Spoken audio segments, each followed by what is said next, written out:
Hello friends, ನಮಸ್ಕಾರ. ನಾಡುನುಡಿ ಲೈವ್ಗೆ ಸ್ವಾಗತ. ಸ್ನೇಹಿತರೆ, ಇದೀಗ ಚಿನ್ನ ಖರೀದಿ ಮಾಡುವವರಿಗೆ ಮಹತ್ವದ ಸುದ್ದಿಯೊಂದು ಇದೆ. ದೇಶದಾದ್ಯಂತ ಚಿನ್ನಾಭರಣಗಳಿಗೆ ವಿಶೇಷ ಗುರುತು ಸಂಖ್ಯೆ ಕಡ್ಡಾಯ ಅಂತ ಹೇಳಿ ಸರ್ಕಾರ ಇದೀಗ ಆದೇಶವನ್ನು ಹೊರಡಿಸಿದೆ. ಹಾಗಾದ್ರೆ ಏನು ಈ ಆದೇಶ? ವಿಡಿಯೋವನ್ನು ಕಂಪ್ಲೀಟ್ ಆಗಿ ವಾಚ್ ಮಾಡಿ. ಗ್ರಾಹಕರ ಹಿತರಕ್ಷಣೆ ಮತ್ತು ಚಿನ್ನದ ಶುದ್ಧತೆಯನ್ನು ಖಚಿತಪಡಿಸುವ ನಿಟ್ಟಿನಲ್ಲಿ ಭಾರತ ಸರ್ಕಾರ ಮಹತ್ವದ ಹೆಜ್ಜೆಯನ್ನಿಟ್ಟಿದೆ.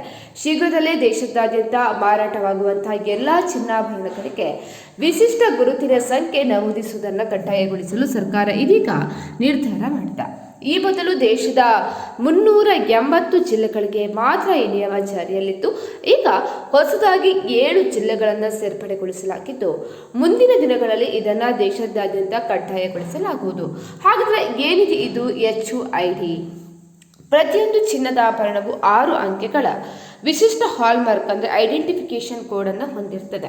ಇದು ಪ್ರತಿಯೊಂದು ವಸ್ತುವಿಗೂ ನೀಡಲಾಗುವ ವಿಶಿಷ್ಟವಾದ ಶಾಶ್ವತ ಗುರುತಾಗಿದೆ. ಈ ಕ್ರಮವು ಚಿನ್ನದ ಅಧಿಕೃತತೆ ಮತ್ತು ಪರಿಶುದ್ಧತೆಯನ್ನು ಖಾತರಿಪಡಿಸುತ್ತದೆ. ನಕಲಿ ಅಥವಾ ಕಳಪೆ ಗುಣಮಟ್ಟದ ಚಿನ್ನದ ಮಾರಾಟಕ್ಕೆ ಇದು ಬ್ರೇಕ್ ಹಾಕಲಿದೆ. ಹಾಗಿದ್ರೆ ಇದನ್ನು ಪರಿಶೀಲನೆ ಮಾಡುವುದು ಹೇಗೆ? ಗ್ರಾಹಕರು ತಮ್ಮ ಮೊಬೈಲ್ನಲ್ಲಿ BIS ಕೇರ್ ಆಪ್ ಡೌನ್ಲೋಡ್ ಮಾಡ್ಕೋಬಹುದು.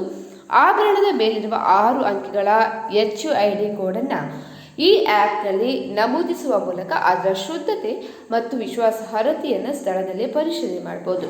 ಆದರೆ ಹಾಲ್ಮಾರ್ಕ್ ಮುದ್ರೆ ಹಾಕುವಲ್ಲಿ ನಡೀತಾ ಇದ್ದಂತಹ ಗೊಂದಲ ಮತ್ತು ದೂರುಗಳ ಹಿನ್ನೆಲೆಯಲ್ಲಿ ವ್ಯವಸ್ಥೆಯನ್ನು ಮತ್ತಷ್ಟು ಪಾರದರ್ಶಕತೆಗೊಳಿಸಲು ಸರ್ಕಾರ ಈ ಒಂದು ಸುಧಾರಣಾ ಕ್ರಮವನ್ನು ಕೈಗೊಂಡಿದೆ. ಸ್ನೇಹಿತರೆ, ಈ ಬಗ್ಗೆ ನಿಮ್ಮ ಅನಿಸಿಕೆಯನ್ನು ಕಮೆಂಟ್ ಮಾಡಿ ತಿಳಿಸಿ. ಅದೇ ರೀತಿ ನಮ್ಮ ಚಾನೆಲ್ ಅನ್ನು ಕೂಡ ನೀವು ಸಬ್ಸ್ಕ್ರೈಬ್ ಮಾಡ್ಕೊಳ್ಳಿ.